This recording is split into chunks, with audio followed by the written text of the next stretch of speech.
A Pinellas County organization is doing something that right now many others are not. Bill Logan joins us live this morning in the studio to explain. Bill?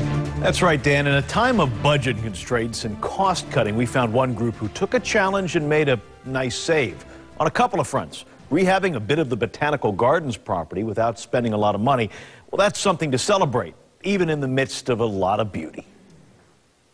Over at the Florida Botanical Gardens, there's a whole lot to look at with the flowers and trees and bees and glass. The public is really going to be astonished at what we did. Yes, glass. Millions of pieces of it carefully cut and lovingly laid out in a decorative mosaic covering what was a quadrant of fountains that the county just couldn't keep clean.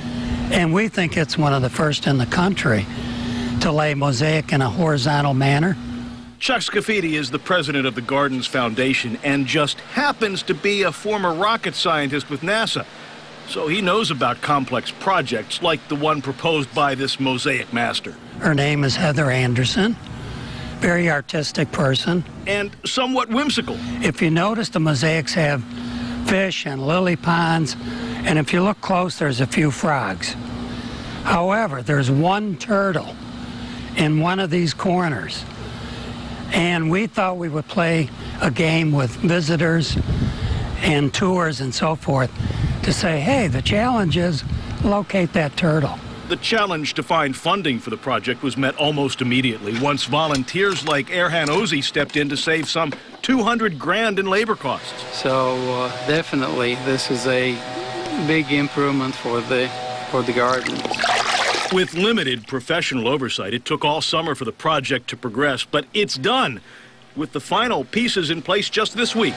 There's over 175 feet of mosaic here, the total lengthwise. But it's done, and we're really proud of the work all the volunteers did. And in the words of the former NASA guy who knows a thing or two about tiles, this project's built to last. We feel it's probably 10 years or more before it shows signs of maybe needing repair. So I think we accomplished the mission. We accomplished the mission, too, of finding that turtle on time and under budget with volunteers, no less. It's the sort of beautification project that looks good, no matter how you look at it. Oh, and the garden, the wedding garden, it's finished and welcoming visitors from this day forward. Dan?